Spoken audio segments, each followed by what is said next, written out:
L'étoile, à niveau 3, c'est le cœur, c'est le centre, c'est le poumon, c'est ce qui fait battre tout le niveau 3 du tarot. Amusons-nous. Tout d'abord, à gauche de la carte, l'oiseau, le corbeau.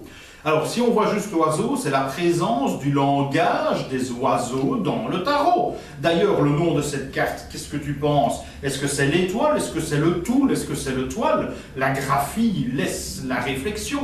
Le toul, en traduction, évoque aussi la vouivre, le courant tellurique. J'y reviens dans quelques secondes, parce que je passe à l'oiseau. L'oiseau, c'est quoi? Un corbeau. Le corbeau nous renvoie dans l'épopée de Gilgamesh, à l'oiseau qui a été envoyé suite au déluge, ou bien au corbeau, en lien avec l'arche de Noé, aussi en lien avec le déluge, beaucoup d'eau, la crue. Est-ce que la femme ne déverse pas de l'eau dans de l'eau? De l'eau dans de l'eau, ça donne beaucoup d'eau, ça donne une crue, les crues du Nil. Nous avons bien la déesse Isis qui est la déesse de la fertilité qui apparaît lorsque Sirius, l'étoile qui est juste au-dessus de la carte, lorsque Sirius apparaît à l'horizon, nous avons l'arrivée des crues du Nil provoquant l'abondance chez les Égyptiens.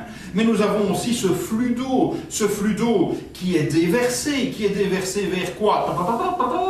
Qui est déversé vers la carte qui précède. C'est l'eau qui arrive vers Dieu, c'est l'eau qui coule sous la maison Dieu. C'est quoi la maison Dieu? C'est une cathédrale. Nous avons donc une allusion à la présence d'eau sous la maison de Dieu, la présence d'eau, de courant tellurique sous les lieux sacrés. Nous avons donc là un lien avec la vibration en vue de l'élévation et de la transformation.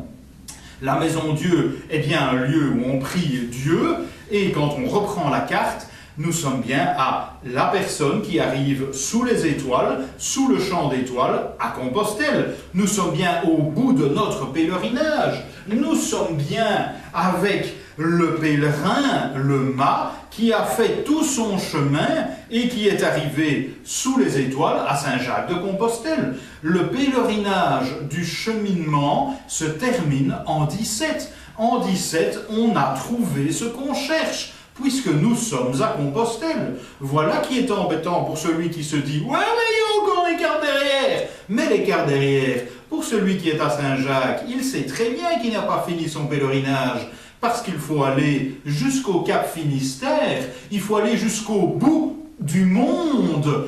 La carte 21, ce n'est qu'à ce moment-là que le vrai pèlerinage est terminé. Mais en 17, nous sommes à Compostelle.